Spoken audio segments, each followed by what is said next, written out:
Today we're going to talk about insulin resistance and diabetes, the root cause for prediabetes and type 2 diabetes. So control insulin resistance early before diabetes take over.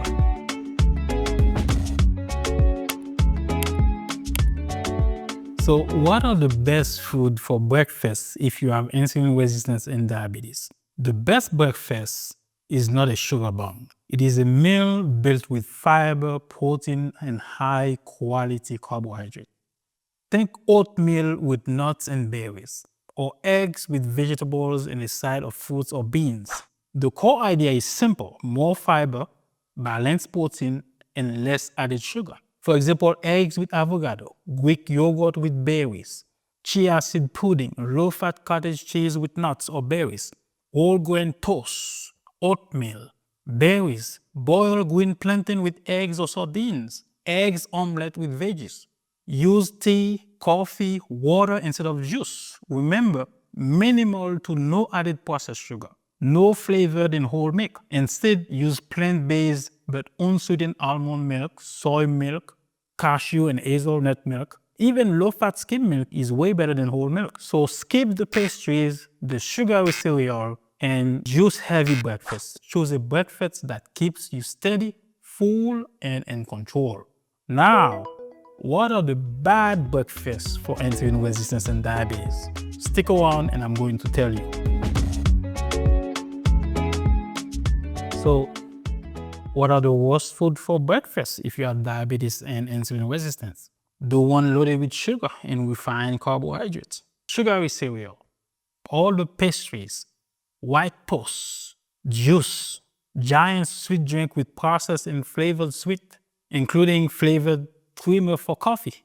These choices are often high in added sugar or highly processed carbohydrates, low in fiber, and more likely to spike blood sugar. A healthier pattern is less added sugar, less processed food, more fiber, and water or low-calorie drinks instead of sugary beverages. A better breakfast is one that keeps you steadier, not one that crashes you by mid-morning. Swap the sugar bomb for a high-fiber, low-added sugar meal. And I'm going to tell you what to snack even after your breakfast. So, best snacks if you have insulin resistance or diabetes? Think of apple slice with nut butter, for example. Fruits with nuts or cheese. Hummus with carrots or celery. Or Greek yogurt with berries. These kind of snacks have less added sugar, more real food, and better blood sugar control. Skip the cookies, chips, and sugary snack bars. Those are the worst. Choose a snack that keeps you full. Those snacks I mentioned earlier will keep you healthy and keep insulin resistance and diabetes away from you. Of course, after a snack, you can get lunch. What are the best food for lunch if you have insulin resistance and diabetes? Or if you want to prevent insulin resistance and diabetes?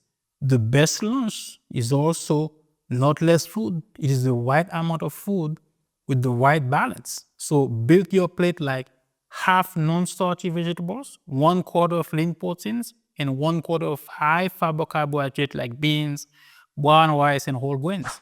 A great example is grilled or baked chicken or fish, a big salad or mixed vegetables, and a small serving of beans or brown rice with water instead of sugary drink. I would say drink a medium cup of water, which is about 12 ounces, before you eat and after you eat. That will help you, get you the amount of water you need every day. If you do that after each meal, that means more fiber, better protein, and fewer sugar spikes. I would say, what are the worst food for lunch with insulin resistance and diabetes? I'm gonna tell you in a minute.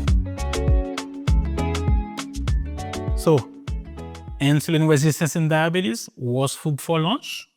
High processed carbohydrate like white bread sandwiches, pizza, chips, sugary drink like soda or juice, sugary dessert. This food causes great spike in blood sugar with no real nutritious value. A better lunch is not about eating less, it's about eating smarter, more vegetables, more protein, better carbohydrate, and water instead of sugary drinks. It's that simple. Now we get to dinner. Dinner is always my favorite, After a hard day of working, you want to get some good dinner. With insulin resistance and diabetes, what are the best food for dinner? I would say fill half of your plate with non-starchy vegetables such as cabbage, kale, beets, carrots, collard greens, turnips, asparagus, broccoli, eggplant, cucumber, okra, onions, tomatoes, green peppers, celery, beans, spinach, cauliflower, zucchini, mushrooms. I love mushrooms. You can pick any of those, 2 or 3 combination of them. 1/4 with lean protein like fish, chicken, tofu, beans. Or on occasion, certain red meats, 1 or twice serving per week. That's fine. Lean, cut, baked, roasted, or grilled, for example, pork tenderloin. Goat meat is one of the healthiest red meat you can ever find. You can use those meats. 1/4 should be high quality carbohydrate like brown rice, beans, legumes, lentils, chickpeas, quinoa, or any whole grains. Water or 0-calorie drink is usually the best choice with no additive. Remember, beef and steak should be on rare occasions, maybe twice a month. I know that is very hard to do, my friend, especially if you love a good steak like I do. So, a great dinner could be fatty fish, 2 to 3 servings per week, like salmon, red snapper, sardines, trout, mackerel, cod, tilapia, and even shrimp, or grilled and processed chicken, goat, pork tenderloin, served with broccoli, mushrooms, or salads, and a small serving of brown rice or beans or quinoa. I kind of repeat it again because often people say, oh, I don't know what to eat. We don't have a lot of choice. You do. You just don't pay attention enough to it, or you like to do the easy things, the easiest you can get because you're tired, you just get from work. But it's important to get a balanced dinner if you truly want to prevent insulin resistance and diabetes. For one last talk, I'm going to tell you about a glass of wine after dinner. A little bit of alcohol after dinner. Is that good for insulin resistance and diabetes? Stick for a second, I'll tell you. Oh, I love that one, huh? Insulin resistance and diabetes. So what's wrong with a glass of wine after dinner? First of all, any amount of alcohol is bad for you. It's bad for your overall health no matter what, period. That must be clear. Alcohol makes blood sugar control a lot trickier than most people think. For insulin resistance and diabetes, sugary cocktails, including wine, usually push blood sugar up fast. But alcohol itself, especially on an empty stomach, or if you take insulin or sulfonylureas, those type of medication, can also make blood sugar drop significantly low, even hours after you eat, because your liver sees alcohol as a poison, and it focuses clearly and solely on getting rid of that poison, which is called alcohol. Instead of helping glucose steadily and do other very important function in your body, once you put alcohol in there, your liver focuses completely on getting rid of the alcohol, and it's a hard job for your liver. Best not to drink at all, but if you drink, try 1 or 2 drinks the most, and choose dry wine, light beer, hard liquor, not the one that are mixed up with juice or syrup.